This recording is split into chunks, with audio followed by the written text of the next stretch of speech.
ಇನ್ನು Hebbagodi farm house rave party ಪ್ರಕರಣಕ್ಕೆ ಸಂಬಂಧಪಟ್ಟ ಹಾಗೆ ಸಿಸಿಬಿ ಮೇಲೆ ಒತ್ತಡವನ್ನ ಹಾಕಿಸೋಕೆ ಮುಂದಾಗಿದ್ದಾರೆ ಕೆಲವರು ಅನ್ನುವಂತಹ ಆರೋಪ ಏನಿದೆ.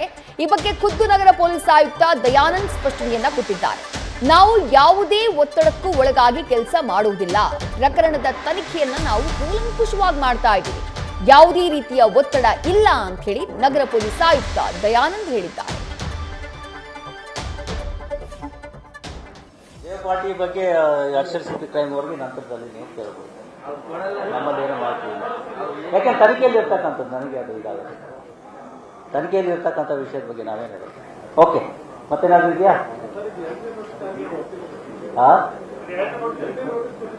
ಎಷ್ಟು ನೋಟಿಸ್ ಕೊಟ್ಟಿದ್ದಾರೋ ಗೊತ್ತಿಲ್ಲ, ಯಾರು ಬಂದಿದ್ದಾರೋ ಗೊತ್ತಿಲ್ಲ, ಏನು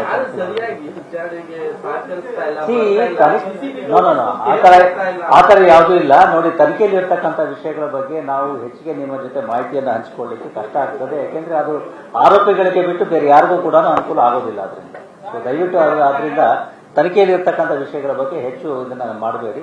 ಜೊತೆಗೆ ನಿನ್ನೆ ಅಥವಾ ಮೊನ್ನೆ ಕೆಲವೊಂದು ಮಾಧ್ಯಮಗಳಲ್ಲಿ ಈ ರೀತಿ ಪೊಲೀಸ್ ಸಿಸಿಬಿ ಅವ್ರ ಮೇಲೆ ಪ್ರೆಷರ್ ಇದೆ, ಆದಿದೆ ಅಂತ ಹೇಳಿ. ನಮಗಿರೋದು ಪ್ರೆಷರು ಓನ್ಲಿ 140/90. ಅದು ಬಿಟ್ಟು ಬೇರೆ ಯಾವುದೇ ಪ್ರೆಷರು ಈ ಪ್ರಕರಣದ ಬಗ್ಗೆ ಆಗಲಿ ಅಥವಾ ಬೇರೆ ಪ್ರಕರಣದ ಬಗ್ಗೆ ಆಗಲಿ ಕೂಲಂಕಷವಾಗಿ ನಿಷ್ಪಕ್ಷಪಾತವಾಗಿ ನಾವು ತನಿಖೆಯನ್ನು ಕೈಗೊಳ್ತೇವೆ. ನಂತರ ಏನಾದರೂ ಮಾಹಿತಿಗಳನ್ನು ನಿಮ್ಮೊಂದಿಗೆ ಹಂಚಿಕೊಳ್ತಕ್ಕಂಥ ವಿಷಯಗಳಿದ್ರೆ ತಮಗೆ ತಿಳಿಸಲಾಗುತ್ತದೆ. ನ್ಯೂಸ್ ಫಸ್ಟ್ ನಿರ್ಭೀತಿಯಿಂದ ನಿಮ್ಮ ಪರವಾಗಿ.